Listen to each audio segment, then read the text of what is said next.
Phanke kwikhasi lethu likaFacebook ukhumbule kaloku ke thina ke siyafumanana ke phanke kwiVukani Community Radio kulapho ke uyakusibamba khona.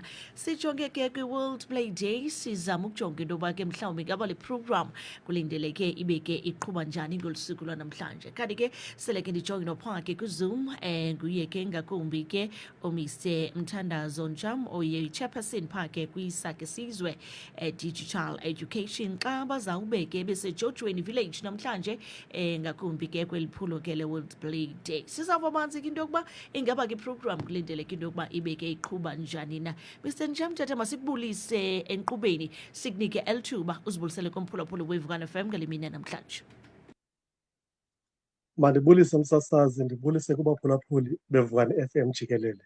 Enkosi kakhulu.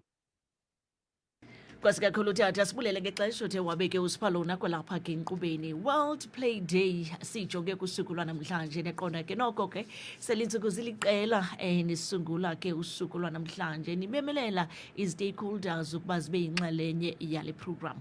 Mhlawumbi make siqale siyi-break it down komphulaphuli omameleyo ekhaya. Xa sithetha nge-World Play Day sithetha ngolusuku olunjani?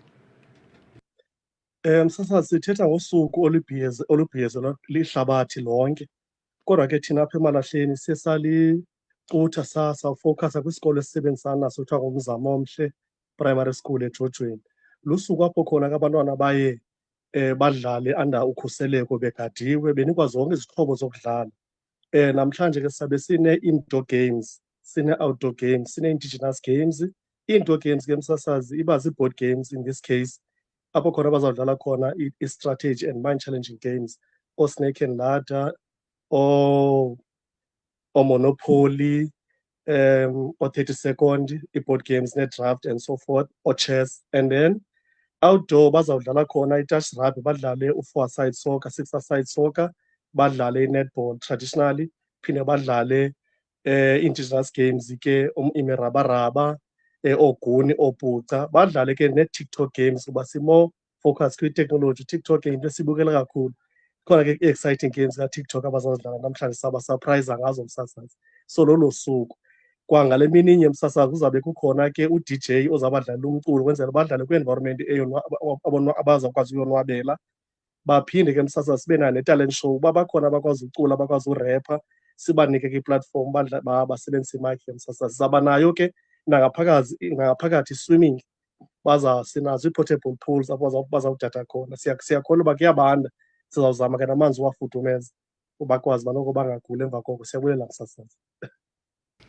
Isawunda interesting kakhulu ingathi kuzaba mnandi namhlanje eJojweni. Sijonge kwizikolo mhlawumbi ezingaphi ezithe zabe ziyasabela kweliphulo lale program yanamhlanje Mr Njam?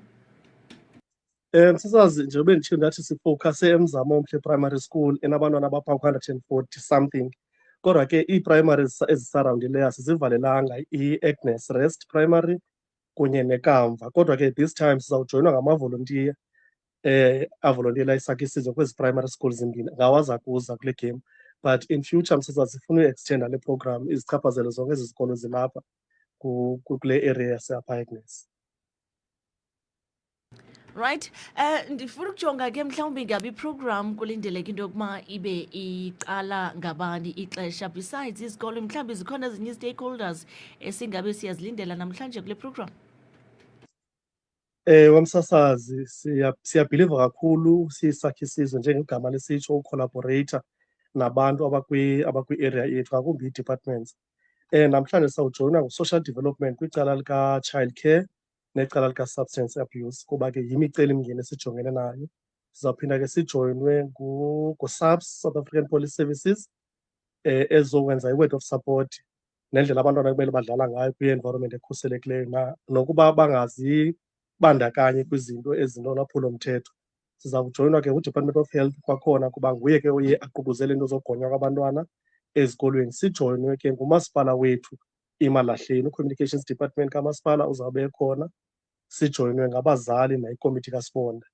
So izawuba lusuku olumile kanjalo noceba uzawube khona. Enkosi kakhulu msasazi.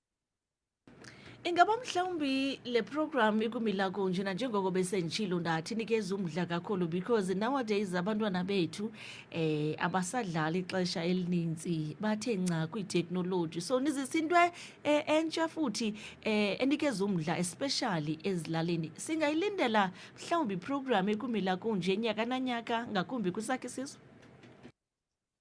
Umsasazi nyaka nanyaka sizawulimisela olu suku njengoba sitsho uba it's a World Play Day, lusuku olubhiyozelwa lihlabathi jikelele. Sizawuyenza qho ngoMeyi le program, kambe ke ngoku sizawuzama ukuyi-expanda kunyaka olandelayo kuba ngoku besisapho elotha, kodwa kunyaka olandelayo sizawuzama uyenza nkulu. Sizawuthatha ke amava kwisuku lanamhlanje ubheka phambili uba zintoni mhlawumbi ii-challenges esizawuthi sijongana nazo namhlanje, kodwa siyafuna zonke ezi primary schools zixhamle, bonke abantwana bakule area baxhamle. Ndilibele umsasazi ukukhankanya uba sabe sinayo ke ne-jumping castle, bakhe bazivocavoce kwi-jumping castle namhlanje. Enkosi. Nkosi kakhulu mhlekazi, siyabulela tata ngexesha othe wabe ke usipha lona, kodwa ke ndiyaqonda into yokuba banintsi abantu enithe nabe nisebenza nabo to make olu suku lube ke lu-possible kwaye luyimpumelelo especially for ezintsana. Ingaba mhlawumbi ngobani nithe nabe ke nisebenzisana nabo abantu abathe bafaka isandla banixhasa to make iprogram le ibe successful? Msasazi, ndizawukhankanya iQueen's Casino isincede kakhulu, yasidoneyithela ezinye zezi games sithetha ngazo. Ndikhankanye umasipala, i-Office of the Mayor isincede kakhulu. Ndikhankanye ke nesebe le-ANC apha lokhali nalo lisincede kakhulu lasixhasa. Nabantu basejojweni jikelele, abantu abatsha ngakumbi ndiyabulela, ndibamba ngazo zozibini. Ndithi matholanye okanye kudlelana kubo uba bathe xa sithatha eli gxathu bakwazi ukusixhasa kakhulu abantwana bomgquba, basithumelela ii-donations. Olu suku li-possible because of ezi stakeholders ndizimenshiniweyo. Enkosi kakhulu umsasazi. Mna sendizibona ejojweni ngoku ingaske ndibe lavo, ndiqinisekile into yokuba kuzawuba mnandi ngolu suku lwanamhlanje. Nkosi kakhulu wethu kwisakhe isizwe ngokusiphathela iprogram ekumila kunje. Yanga ke ningasebenza kakuhle nanamhlanje. Siyabulela kakhulu umsasazi ngeli thuba, siyabulela ngethuba iqonga ivukani community radio ethi sinike lona ukuphuhlisa iindawo esihlala kuzo. Enkosi kakhulu ngomsebenzi wenu.